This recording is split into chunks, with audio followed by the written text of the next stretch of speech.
오늘은 이사야 57장 말씀 함께 나누려고 합니다. 유다 백성의 회복과 구원, 택하신 백성의 구원에 대해 말씀하시면서 이사야 57장에서 하나님께서 내 백성의 길을 수축하라 그렇게 말씀하셨습니다. 이사야 57장 14절 15절에 장차 말하기를 도두고 길을 수축하여 내 백성의 길에서 거치는 것을 제하여 버리라 하리라.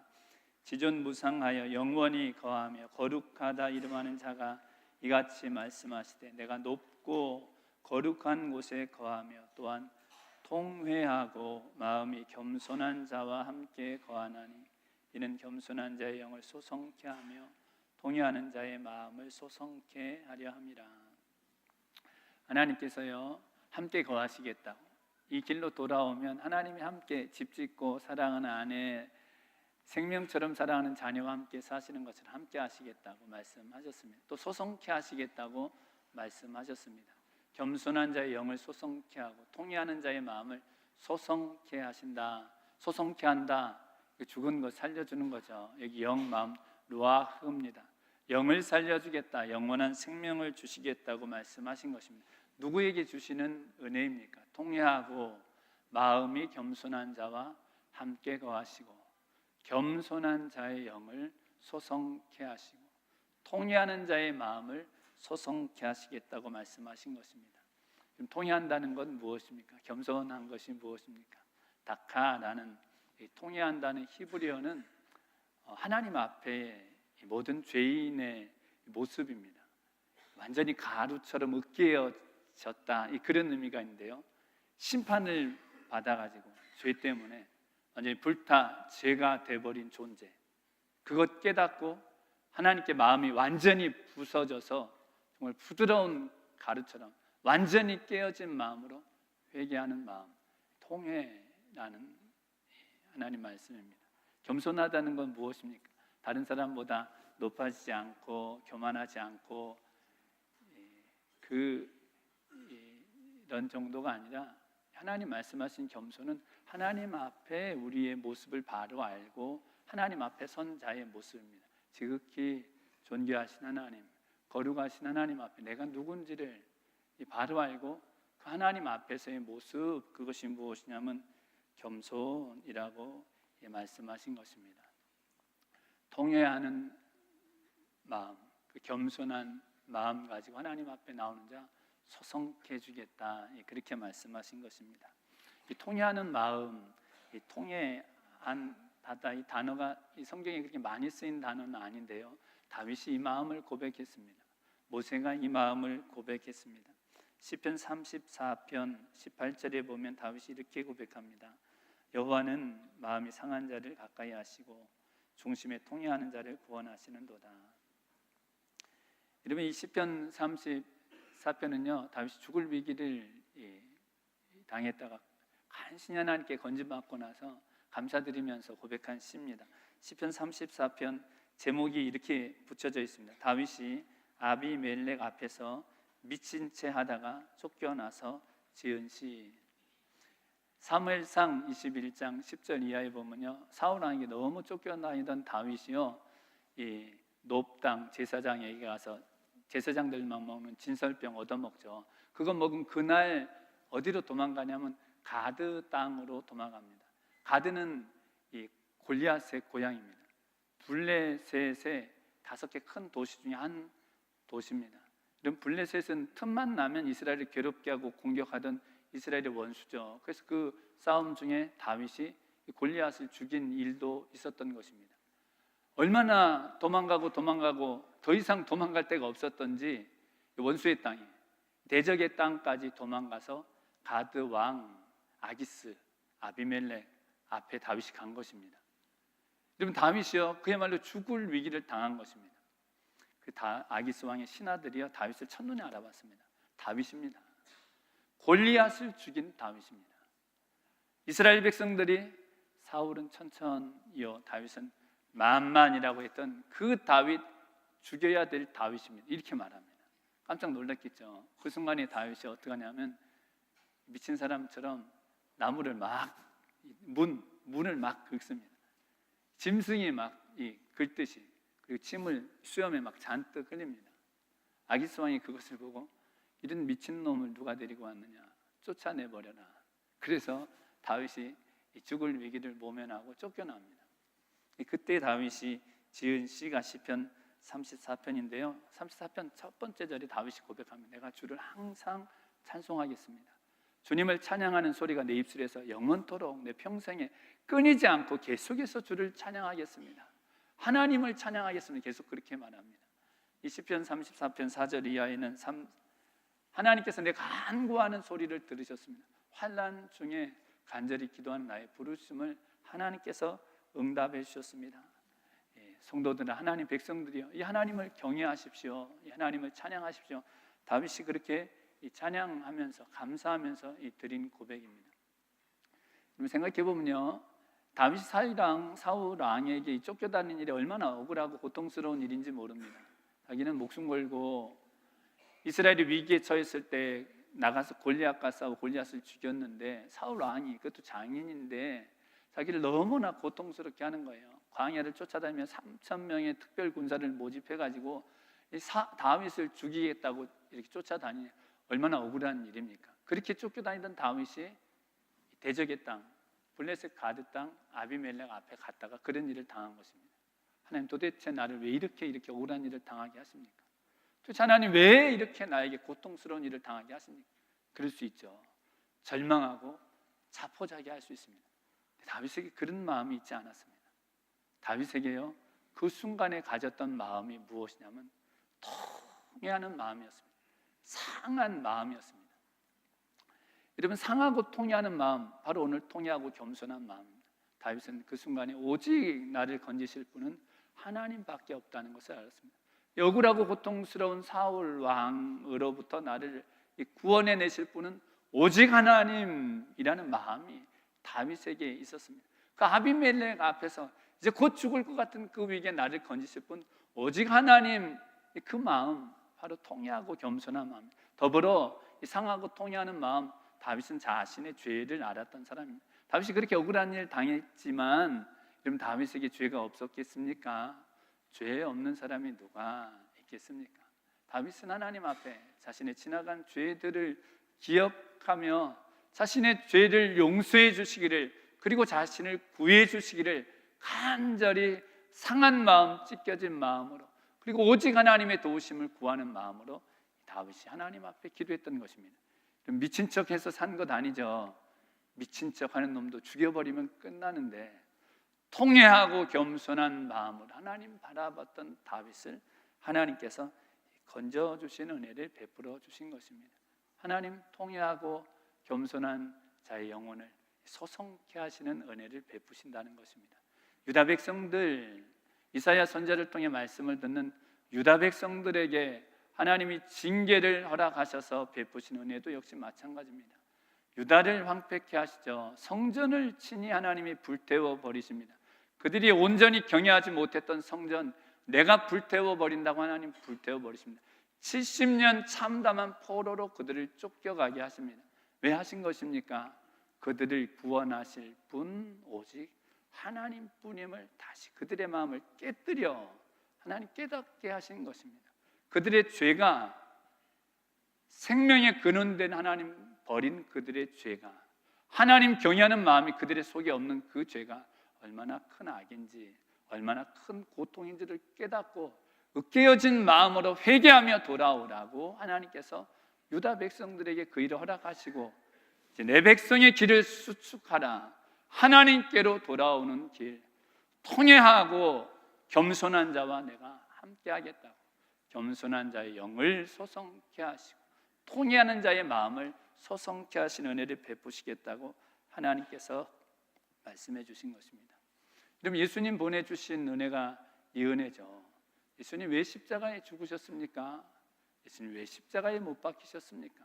십자가에 주님 보게 하셔서 내 죄 때문에 예수님 하나님 아들, 죄 없으신 분이 그렇게 죽지 않으면 영원토록 그 저주와 멸망을 받을 내 자신을 보게 하시고, 그럼에도 날 사랑하셔서 하나님 아들 대신 죽임 당한 그 은혜를 감사하며 통회하고 겸손한 마음으로, 깨어진 마음으로 이 겸손히 하나님만 바라보게 하시는 것, 바로 예수님 보내주셔서 베푸신 은혜가 저와 여러분에게 충만하시기를 주님의 이름으로 축원드립니다.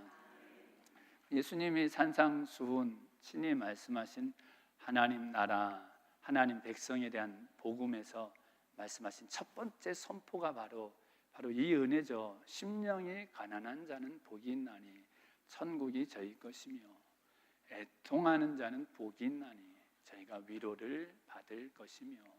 이러면 천국의 첫 번째 복이자 가장 중요한 복입니다. 심령이 가난한 것, 애통한 것, 바로 통회하고 겸손한 마음입니다. 심령이 가난한 자에게 하나님 앞에 자기 본 모습, 사람 앞에 좀 겸손하고, 그건 겸손 아닙니다. 하나님 앞에 내가 누군지를 바로 알고 하나님 앞에 내 모습 가진 그 사람에게 천국을 주겠다고 말씀하신 것입니다. 여러분, 천국이 저희 것이며 복이 있도다, 최고의 복이죠. 성경이 말씀한 가장 최고의 복입니다. 온 천지를 다 얻고도 제 목숨 잃으면 무엇이 유익하리요? 천지를 넣는 것보다 더 귀한 것, 이 땅의 생명보다 더 귀한 것, 그것이 바로 무엇이냐면 영원한 생명 얻는 것, 하나님 나라 백성 되는 것입니다. 심령이 가난한 자에게, 겸손함을 하나님 앞에 오는 자에게 그 은혜를 주신다는 것입니다. 애통하는 자 복이 있나니 저희가 위로를 받을 것이라고 말씀하셨죠. 여러분, 위로가 무엇입니까?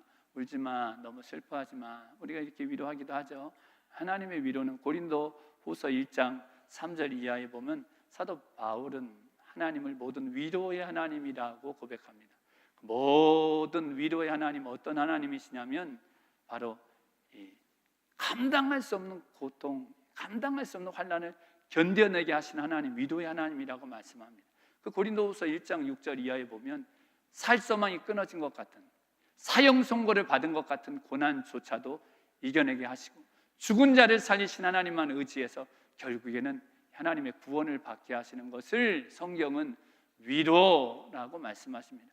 요한계시록 21장 3절 4절에도 말씀하셨죠. 보라, 하나님의 장막이 사람들과 함께 있으며 하나님이 그들과 함께 하시고 그들은 하나님의 백성이 되어 하나님이 친히 그들과 함께 거하시니 하나님께서 그들의 모든 눈에서 그 모든 눈물을 닦아주시고, 다시는 사망이 없고 다시는 아픈 것이 없고 다시는 곡함도 없는 곳으로 인도하시는 것, 모든 눈물 하나님 닦아주신다고 할 때 그것은 다시는 사망이 없게 하시는 것입니다. 다시는 애통함도 곡함도 없게 하시는 것, 영원한 천국의 복, 애통하는 자에게 하나님이 약속하신 가장 놀라운 복, 그리스도 예수님을 통해 주시는 천국의 복이, 하나님 위로의 은혜가 저와 우리 성도님들에게 가득하시기를 예수님의 이름으로 축원드립니다.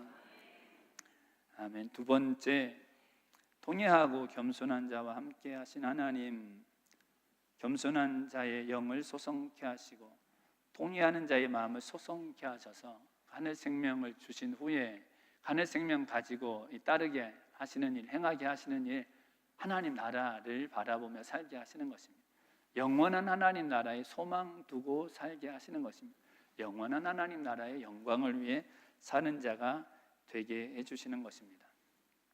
여러분, 소성케 된 이 영의 삶이 어떤지를 잘 보여주는 이 기도 중에 하나가 다윗의 시편 51편입니다. 다윗 시편 51편이 이렇게 고백합니다. 시편 51편 17절에 하나님의 구하시는 제사는 상한 심령이라, 하나님이여 상하고 통회하는 마음을 주께서 멸시치 아니하시리이다. 상하고 통회하는 마음이 찢겨진 마음입니다. 찢겨지고 가루처럼 된 마음. 시편 51편은 다윗이 우리아의 아내 밧세바를 빼앗고 우리아 죽인 그 죄를 회개하며 지은 시입니다. 시편 51편 옆에 제목이 이렇게 붙어 있습니다.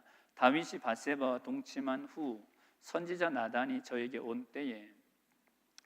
그럼 다윗이 밧세바와 동침하고 남편 우리아를 죽여버립니다. 자기 죄 가리겠다고. 그리고 이 나단 선지자가 오는데, 나단 선지자 사무엘하 12장에 나단 선지자가 다윗을 찾아오는데요, 그 앞에 사무엘하 11장 27절에 보면 이 밧세바가 다윗과 이 다윗이 음행을 저질렀을 때 임신했던 아이를 출산합니다. 다윗이 그 죄를 저지르고도 아기 날 때까지 자기 죄를 진짜 회개하지 않았습니다. 결국 하나님 나단 선지자를 보내고 나중에 그 아이가 죽게 되죠. 하나님께서 나단 선지자를 통해서 너 나를 멸시한 거다, 너 내 말씀을 멸시한 거다. 무섭게 다윗을 징계하실 때에 다윗이 통회하면서 고백한 것입니다. 상하고 통회하는 마음을 주께서 멸시치 아니하시니이다. 이 시편 51편 1절에 보면 다윗이 그렇게 회개하면서 하나님께 기도드린대요. 뭐라고 기도하냐면 하나님이여 주의 인자로 크신 자비로 나를 불쌍히 여겨 주옵소서. 하나님의 헤세드를 구합니다. 주의 자비로 주의 인자로 피덩이 자식을 긍휼히 여기는 어머니의 사랑보다 더 큰 하나님의 사랑으로 나를 용서하여 주옵소서. 내 큰 죄를 용서하여 주옵소서. 내 많은 죄를 용서하여 주옵소서. 내 모든 죄를 용서하여 주옵소서. 씻어 주옵소서. 완전히 도말하여 주옵소서. 우슬초로 씻어 주옵소서. 7절에 그렇게 고백합니다. 우슬초 6월절에 어린 양의 피를 흥건히 적셔서 이렇게 뿌렸던 것이 제사 드릴 때 이 짐승의 피를 적셔 정결케 하는 것 우슬초입니다. 그 짐승의 피로, 이 속지 않은 피로 나를 정결케 하여 주옵소서. 다윗이 그와 같이 하나님 앞에 기도드립니다. 그 다윗의 기도는 하나님이 용서의 은혜를 다윗에게 베풀어 주죠. 이 기도 이후에 다윗이 이어서 드린 기도가 있습니다. 소송케 된 영혼, 하나님의 생명을 받은 영혼, 통회하고 겸손한 마음으로 하나님께 나왔다가 소송된 영혼이 어떤 삶을 살아야 되는지를 시편 51편 이어지는 다윗의 기도를 보면 알 수 있는데요. 시편 51편 9절에서 15절에 다윗이 이렇게 고백합니다. 주의 얼굴을 내 죄에서 돌이키시고 내 모든 죄악을 도말하소서. 하나님의 내 속에 정한 마음을 창조하시고 내 안에 정직한 영을 새롭게 하소서. 나를 주 앞에서 쫓아내지 마시며 주의 성신을 내게서 거두지 마옵소서. 주의 구원의 즐거움을 내게 회복시키시고 자원하는 심령을 주사 나를 붙드소서. 그리하면 내가 범죄자에게 주의 도를 가르치리니 죄인들이 주께 돌아오리이다. 하나님의 나의 구원의 하나님의 피 흘린 죄에서 나를 건지소서. 내 혀가 주를 노래하리이다. 주여 내 입술을 열어주소서. 내 입이 주를 찬송하여 전파하리이다. 정한 마음을 창조하옵소서라고 기도하면서 다윗이 11절에 보면 나를 주 앞에서 쫓아내지 마옵소서. 하나님의 성령을 내게서 거두지 마옵소서. 이렇게 고백합니다. 여러분 소송된 영혼은 어떤 영혼이냐면요, 이제 하나님 앞에서 사는 영혼입니다. 이제 하나님 앞에만 있겠습니다. 하나님의 성령을 내게서 거두지 마옵소서. 성령님 통해 하나님의 존전, 하나님의 목전, 하나님과 함께 사는 삶, 그 소송된 영혼입니다. 그렇죠? 주일날 막 예배 와서 하나님께 예배드리고 막 하나님 내가 찾습니다. 내가 하나님 사랑, 그리고 막 하나님과 함께 있는 듯 하다가 집에 갈 때는 혼자 갖고 막 나 혼자 막 살고 하나님 있는지 없는지 막 살다가 다시 와서 여기서 또 하나님 막 찾고, 이거는 이제 소송된 영혼이 아니죠. 하나님 나를 하나님 앞에서 쫓아내지 마옵소서. 성전에 있든지 어디 있든지 하나님 다 보고 계시죠. 다 함께하고 계시죠. 하나님, 내가 그 하나님 보고 살기를 원합니다. 소송된 영혼입니다. 거룩한 성령님과 함께 살기를 원합니다. 12절에 보면 자원하는 심령을 주옵소서. 구원의 기쁨을 회복하소서. 이런 구원의 기쁨이 어떤 것이냐면요, 그 죽을 그 영원한 진노를 받을 이 영혼을 살려주셨으니 얼마나 놀랍습니까? 이 자원하는 심령이라는 것이 기뻐서 막 하나님 말씀 따르는 거예요. 기뻐서 하나님 기뻐하시는 것을 막 행한, 내가 손해를 당하든지 뭐 억울한 일을 당하든지 뭐 핍박을 당하든지 그거 상관없이 너무나 기뻐서 하나님 뜻을 따르는 게 자원하는 심령입니다. 그렇죠?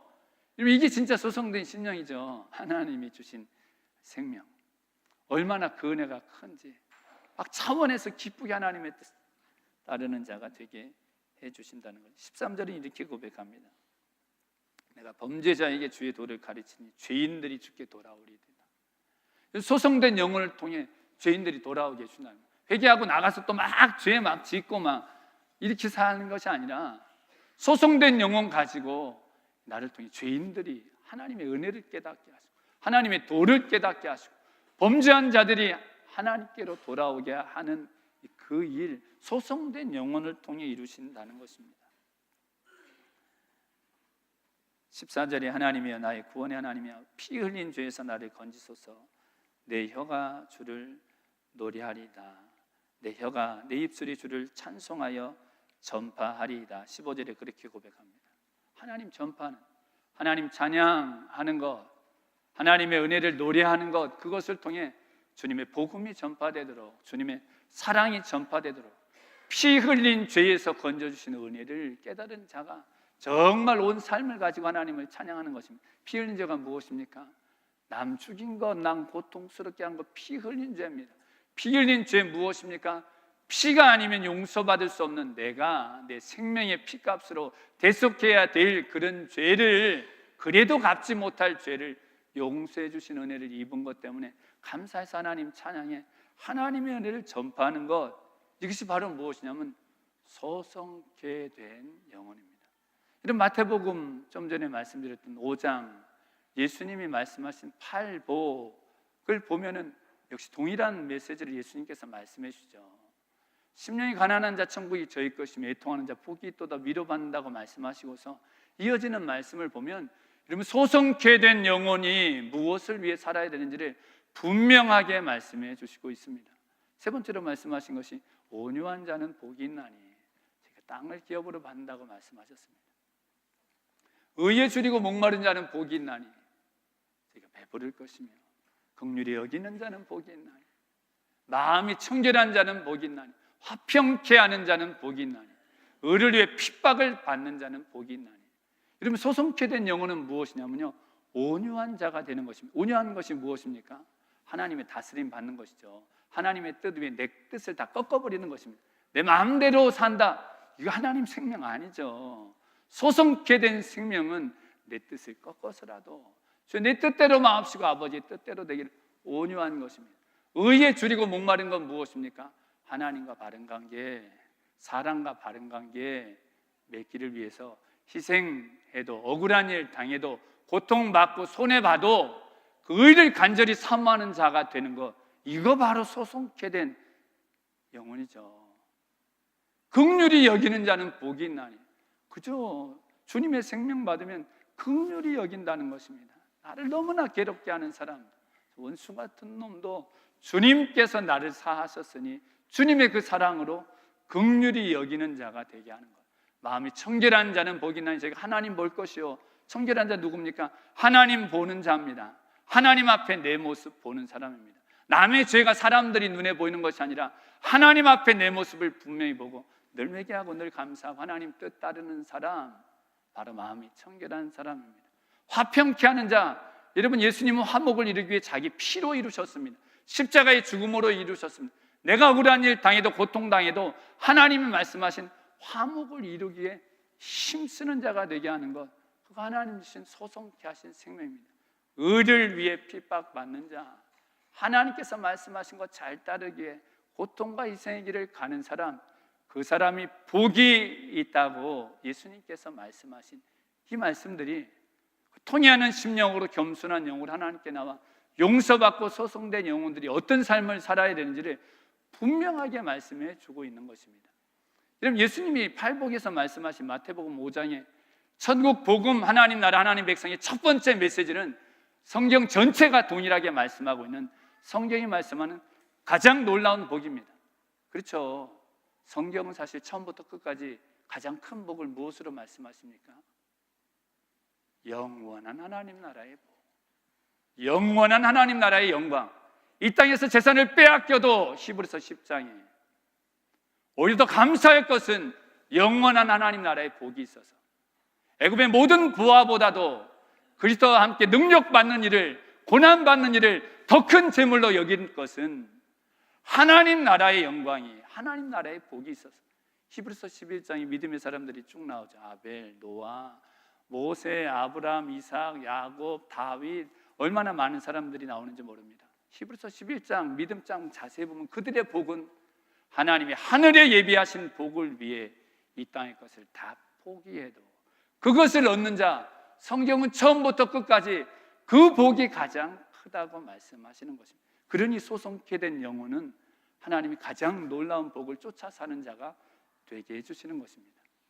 여러분 이 복을 정말 큰 복이라고 생각하십니까? 별로 아니세요. 여러분 소성케 된 영혼을 통해 하나님은 이 복을 사모하게 하신다는 것입니다. 진짜 복, 영원한 복. 근데 우리 마음이 그렇지 않죠. 살다 보면 그 복보다 눈에 보이는 것 더 쫓죠. 오늘 이사야 57장에 보면 그 이유가 이렇게 기록되어 있습니다. 유다 백성들이 그런 삶을 살았는데요. 이사야 57장 16절 17절 이렇게 말씀합니다. 내가 영원히는 다투지 아니하며 내가 장구인은 노하지 아니할 것은 나의 지은 그 영과 혼이 내 앞에서 곤비할까 함이니라. 그의 탐심의 죄악을 인하여 내가 노하여 그를 쳤으며 내 얼굴을 가리우고 노하였으나 그가 오히려 패역하여 자기 마음의 길로 행하도다. 유다 백성들이요, 탐심의 길, 우상 숭배하고 세상 풍속 따르고 마음과 육체가 원하는 것, 쾌락, 정욕, 부귀영화, 하나님 버리고 이 땅의 것을 막 쫓아서 하나님 화냈다는 것입니다. 그렇게 하면 안 돼. 하나님 그렇게 말씀하셨는데도 17절에 보면 유다 백성들이 어떻게 합니까? 오히려 패역하여 자기 마음의 길로 행하도다. 하나님 진노해도 소용없어요. 왜 그럽니까? 이사야 57장에 그 이유가 이렇게 기록되어 있습니다. 이사야 57장 8절에서 10절에 이렇게 말씀하셨습니다. 내가 또 내 기념포를 문과 문설주 뒤에 두었으며 내가 나를 배반하고 다른 자를 위하여 몸을 드러내고 이런 우상 섬김의 음행을 같이 했죠. 올라가며 내 침상을 넓히고 그 음행의 자리를 더 넓히고 그들과 우상과 언약하고 그들이 침상을 사랑하여 그 초소를 예비하였으며 내가 기름을 가지고 몰래에게 나아가되 향품을 더욱 더하였으며 내가 또 사신을 원방에 보내고 음부까지 스스로 낮추었으며 죽음의 자리까지. 10절에 내가 길이 멀어서 피곤할지라도 헛되다 아니함은 내 힘이 소성되었으므로 쇠약하여 가지 아니함이니라. 오늘 14절 15절에 통회하는 자의 마음, 겸손한 자의 영을 하나님 소성시키시는데 여기 유다 백성들은 뭐에 마음이 소성됐냐면요, 세상 탐욕에, 우상을 섬기고 세상 것 쫓고 내가 원하는 것 쫓는 그 일에 힘이 막 다시 소성되고 막 죽었다 살아나는 것처럼 그것에 소성되었다는 것입니다. 아무리 하나님 화내도 소용없는 이유가 여기 길이 멀어도 피곤하지 않다는 거예요. 내가 원하는 것, 세상 탐욕, 부귀영화를 쫓는 데는 아무리 지쳐도 괜찮아. 소성 유다 백성들이 그랬다는 것입니다. 음부 자리까지 내려가 죽는 데까지 가도 그것 쫓다가 죽는 것이 모든 유다 백성들뿐 아니라 우리의 모습이죠. 하나님 앞에 자기의 모습 모르고 죽기까지 멀어도 계속해서 소송되니 그것 쫓는 힘이 사람에겐 계속 소송된다는 것입니다. 하늘 생명이 아니라. 그럼 진짜 하나님 앞에 자신의 모습을 깨닫지 못하고 영원히 멸망으로 그냥 막 달려가 버린 것이죠. 그럼 이 시편 90편에 보면 아까 낙하, 엮여진 그 모습을 제대로 봤던 사람이 모세가 이렇게 고백합니다. 주께서 사람을 티끌로 돌아가게 하시고 말씀하시기를 너 인생들은 돌아가라 하셨사오니. 여기 티끌이 바로 무엇이냐면 그냥 흙으로 돌아가라 흙이 아니라 심판을 받아가지고 완전히 불태워져 잿더미가 돼버린. 그러면 전에도 말씀드렸지만 그 정도면 괜찮죠. 영원히 꺼지지 않는 곳에서 불로 소금치듯 함을 당하는 것이 이 죄인들의 심판입니다.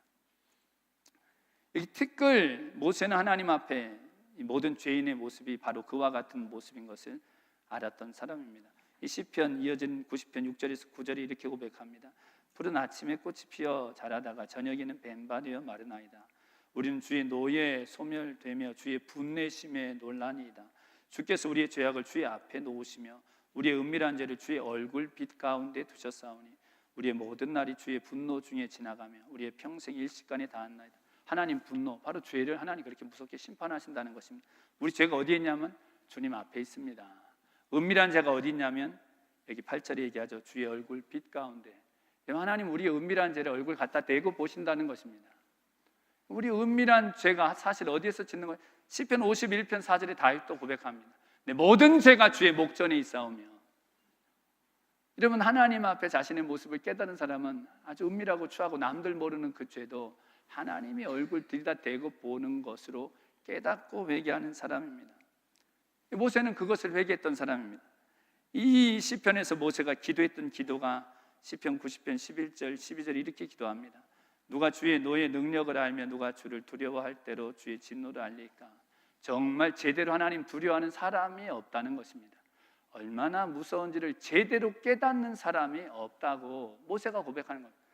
얼마나 하나님 사실 무시무시한 분인데 그 죄를 저지르고도 하나님 무서운 줄 모르는 인생에게 12절의 모세의 기도가 우리에게 우리 날 계수함을 가르치사 지혜의 마음을 얻게 하소서. 우리 날 계수함을 가르치소서. 우리 인생의 날수를 알게 하옵소서. 여러분, 인생의 날수를 안다는 것이 무엇입니까? 이 시편 90편에 보면 바로 그 말씀이, 우리 강건하면 70, 우리 연수가 70이요 강건하면 80이라도 우리 인생의 자랑이 수고와 슬픔뿐이요. 바로 모세가 고백한, 이 90편에서 고백한 것입니다. 우리 날수를 센다는 것은요, 70, 80, 30년 더 살 수 있지, 100세는 살 수 있지. 여러분, 이거 세는 것이 우리 날수 세는 것이 아닙니다. 그 시편 90편에 모세가 고백했던 것처럼 시편 90편에 우리 인생이 10절에 70이요 강건하면 80이라도 그 연수의 자랑은 수고와 슬픔뿐이요 신속히 가니 우리가 날아가니이다. 그럼 사람의 인생을 제대로 깨닫는 건 무엇이냐면 이 땅의 인생 신속하게 사라진다는 것입니다. 그럼 곧 누가 앞에 선다는 거예요? 하나님 앞에 선다는 거죠. 여러분, 그렇죠. 오래 사신 분들 순식간에 다가왔죠. 더 빠르게 이 땅의 날이 소멸돼 버린다는 것입니다. 그리고 우리는 누구 앞에서요? 하나님 앞에. 영원하신 하나님, 죽은 후에는 모든 사람들에게 심판이 있을 것이라고. 그 심판자 되신 하나님 앞에 서는 것, 그것이 무엇이냐면 인생의 날수를 제대로 알고 있는 것입니다. 그것 알았던 사람 사도 야고보입니다. 너 인생이 무엇이냐? 잠시 있다 사라지는 안개니라. 성경의 말씀이죠. 우리 인생은요, 잠시 있다 사라지고 나서는 그 진노의 하나님 앞에 긍휼을 입지 않으면 영원한 심판을 받아야 될 것이 우리 인생인 것을 깨닫는 것이 무엇이냐면 우리 인생 날수 계산하는 지혜를 갖는 것입니다. 야고보서 4장 8절에 10절에 이렇게 말씀합니다. 하나님을 가까이 하라. 여기 14절이 너 인생 잠시 있다 사라지는 안개라는 그 앞에 하나님을 가까이 하라. 그리하면 너희를 가까이 하시리라. 죄인들아 손을 깨끗이 하라. 두 마음을 품은 자들아 마음을 성결케 하라. 슬퍼하며 애통하며 울지어다. 너희 웃음을 애통으로 너희 즐거움을 근심으로 바꿀지어다. 주 앞에서 너희를 낮추라. 그리하면 주께서 높이시리라. 여러분, 여기 슬퍼하며 애통하며 울며 너희 웃음을 애통으로 너희 즐거움을 근심으로 바꾸라는 것, 그들이 세상 것 따르며 쫓던 즐거움, 세상 것 따르며 쫓던 그 기쁨, 그건 멈추라 그렇게 말씀하신 것이 아니라 그것을 애통으로 바꾸라고 말씀하신 것입니다. 그것을 근심으로 바꾸라고 말씀하신 것입니다. 하나님 가까이 하는 것, 여러분, 손을 깨끗이 하는 것입니다. 손을 깨끗이 하는 것이 무엇입니까? 삶이 깨끗해지는 것입니다. 그냥 잘못했습니다 하고 또 그렇게 사는 것은 하나님 가까운 것이 아니. 그렇죠. 하나님 가까운데 계속 죄죠. 아니죠. 하나님 가까이 하는 사람 삶이 깨끗해지는데 어떻게 깨끗해지느냐? 마음을 성결케 해서 깨끗해지라고 말씀하신 것입니다. 밖에 나가서도 혼자 있을 때도 늘 하나님 앞에 통회하고 겸손한 마음이 우리를 깨끗한 마음 갖게 하신다고 말씀하신 것입니다. 그 마음 가질 때에 우리로 무엇을 쫓게 하시냐면 하늘의 영광을 쫓게 하신다는, 하나님 보이니까. 전에는 하나님 심판이 안 보였는데, 전에는 영원한 영광이 안 보였는데 이제는 보이니까 진짜를 위해서 살게 하신다는 것입니다. 빌립보서 1장 20절, 살든지 죽든지 내 몸에서 그리스도가 존귀되기를 원하나이다. 그럼 정말 그런 고백이 있을 수 있습니까? 전에 그런 고백, 지금도 내게 그런 고백이 있는가? 그럼 고민되는 고백이 고백입니다. 살든지 죽어도 예수님 내 몸에 존귀되기를 소원할 수 있는 것이 왜 그렇습니까? 죽음 이후에 진짜 무엇이 있는지를 바울은 알았기 때문에, 주님께서 주신 생명 가지고 주님 나는 죽어도 그리스도와 존귀되기를 원한다는 그 삶을 바울로 쫓게 하시고 소송된 생명 이 땅 위에 살지 않게 하시는 것이죠. 이 땅 죄 가운데 뒹굴며 살지 않게 하시는 것이죠. 하나님 두려워하고 성결한 마음으로 영원한 하나님 나라 바라보며 그러면 죄인들이 돌아오죠. 여기 다른 사람들이 있다. 그러면 죄인들이 하나님 보죠. 이 사람들은 하나님을 믿는 사람들이고 이들 가운데는 예수가 있다고. 그렇죠. 똑같이 사는데 누가 예수를 보겠습니까? 너나 나나 다른 것이 없는데 누가 세상에 회개하며 하나님께로 돌아오겠습니까? 하나님이요, 하나님 앞에서 나를 쫓아내지 마옵소서. 정결한 마음을 내게 주옵소서. 시편 51편 10편에 10절에 다윗이 고백하죠. 정한 마음을 창조하옵소서. 그럼 정한 마음은요, 힘쓰고 애써 생기는 것 아닙니다. 하나님 창조의 권능으로 주시는 것입니다. 창조의 권능, 예수님 가지셨죠. 십자가에서 우리를 새로운 피조물 되게 하시는 것입니다. 진짜 예수님 앞에 나올 때 그냥 용서해 주세요, 용서받은 줄 알고 가는 것 말고, 진짜 예수님이 한 방울 한 방울 피를 날 위해 쏟아주신 것 진짜 깨닫고, 그럼 그런 사람이 어떻게 그냥 똑같이 살 수 있겠습니까? 예수님이 가시관 쓰고 내 때문에 핏방울 다 쏟고 온몸에 물과 피를 다 쏟으셨으니 삶이 어떻게 안 변할 수가 있겠습니까? 주님 제대로 본다면, 예수님 앞에 나오면 정한 마음을 창조해 주신다는 것입니다.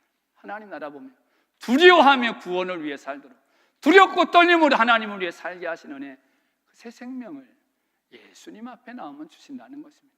여러분, 이 은혜를 받으시기를 주님의 이름으로 축원드립니다. 하나님 우리 영을 소생케 하여 주시옵소서.